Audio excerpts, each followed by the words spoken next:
दोस्तों, जैसा कि आप सबको पता ही है, एक तरफ भारतीय वायुसेना लड़ाकू विमानों की कमी से जूझ रही है, तो वहीं दूसरी तरफ पायलटों की कमी से भी जूझ रही है। अगर बात करें लड़ाकू विमानों की कमी की, तो भारतीय वायुसेना को 42 स्क्वाड्रन आवंटित किए गए हैं, लेकिन भारतीय वायुसेना के पास केवल 32 स्क्वाड्रन ही लड़ाकू जहाज बचे हैं और उनकी भी संख्या तेजी से घट रही है। वैसे एक स्क्वाड्रन में 18 जहाज़ों की संख्या होती है। इस हिसाब से देखा जाए तो भारत को अभी भी 180 लड़ाकू जहाज़ों की सख्त ज़रूरत है। इसके लिए भारतीय वायुसेना पहले से ही मीडियम फाइटर जेट खरीदने के तहत 114 एयरक्राफ्ट हासिल करने की दिशा में आगे बढ़ रही है और इसके लिए रूस, अमेरिका, फ्रांस और स्वीडन से बात चल रही है। ऐसे में भारतीय नौसेना के लिए अमेरिका की बोइंग कंपनी ने बहुत बड़ा ऐलान करते हुए इस बात की पुष्टि की है कि वो भारतीय नौसेना के लिए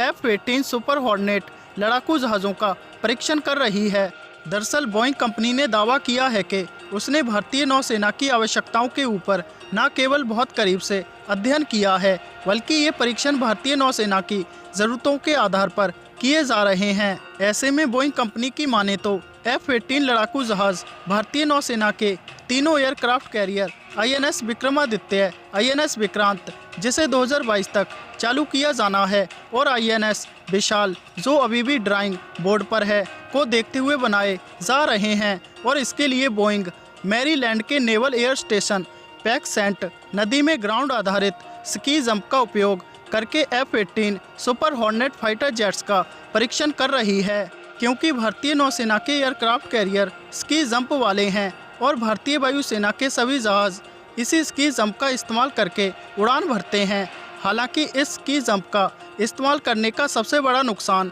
ये है कि इससे लड़ाकू जहाज़ ज़्यादा वजन लादकर उड़ान नहीं भर पाते। तो वहीं अमेरिकी नौसेना अपने विमानों के वाहक से विमान को लॉन्च करने के लिए ऐसे कैटेपुल का उपयोग करती है, जैसे कोई गुलेल अतिरिक्त गति प्रदान कर रही हो, ताकि विमान को वाहक से अधिकतम वजन के साथ उड़ान भरने में सक्षम बनाया जा सके। ये तब किया जाता है जिसमें एक हवाई क्षेत्र की तुलना में काफ़ी कम रनवे की लंबाई होती है। इसके अलावा भी बोइंग कंपनी ने बहुत सारे दावे किए हैं। अब ऐसे में देखा जाए तो काफ़ी जानकारों का मानना है कि भारत में अगला लड़ाकू जहाज़ अमेरिका से आ सकता है, क्योंकि अमेरिका रणनीतिक रूप से भारत के लिए काफ़ी महत्वपूर्ण देश बन चुका है। तो वहीं अमेरिका के साथ भारत के सामरिक रिश्तों का भी विस्तार बहुत तेज़ी से हुआ है और भारत के लिए अमेरिका की कंपनियों से लड़ाकू जहाज़ खरीदने का सबसे बड़ा फ़ायदा ये है कि अमेरिका की कंपनियां मेक इन इंडिया प्रोजेक्ट के तहत